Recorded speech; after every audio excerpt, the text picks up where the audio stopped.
So the high priest of the temple, Zacharias, goes home. He can't talk.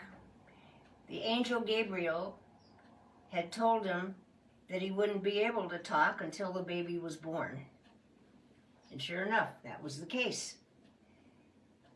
Anyway, he gets home and tells Elizabeth, he wrote it on a tablet, what happened in the temple.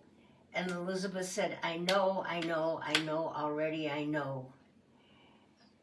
And meanwhile, while they're rejoicing over this, back at the ranch, back in Bethlehem, there's a young lady, a teenager, a young gal, and her name is Mary. And she's engaged to a young man named Joseph, who's a carpenter. Excuse me, not in Bethlehem, it was in Nazareth. My mistake, Nazareth. And the same angel came to Mary, and Gabriel came to Mary and said, you're going to have the Son of God, for the Holy Spirit is going to come upon you, and so God will be his Father. Don't be afraid. It's a gift from the Most High to the people all over, all nations, everywhere. Oh, she was just thrilled. So she went a little later on to visit her cousin Elizabeth in Judea.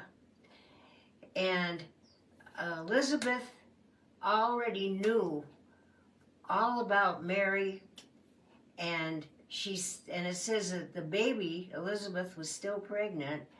It says that the baby leapt in her womb with joy over this news. And so Mary stayed there a little while because it was such a long journey, and visited with her cousin Elizabeth, and then went back home again. But I want to camp on John right now. Let's see how much time I have. Oh, I've got some time yet. Anyway, the day came when John was born, and Zacharias has not been able to speak a word ever since he was told about him coming. Well, 8 days after John was born, a whole group of ladies got together, as was the custom, and they were going to dedicate the baby to the Lord, and they had feasting and everything. It was a wonderful time. And then they asked Elizabeth, what are you going to name the baby? And Elizabeth said, his name is going to be John. And they said, John? There's nobody in our family with that name. Can you think of a John? I can't even, our cousin, no, nobody. What, John? And so they got a piece of paper and a pencil, or a tablet and a chisel, I don't know. But they wrote a note to Zacharias and said, what's his name going to be called? Evidently Zacharias couldn't hear either. And what's his name going to be called? And he started to write, and it says immediately the Lord opened up his mouth so he could talk again. And he said his name is going to be called John. And the ladies were astonished at that. But Zacharias was so thrilled that he began to prophesy. He was filled with the Holy Spirit.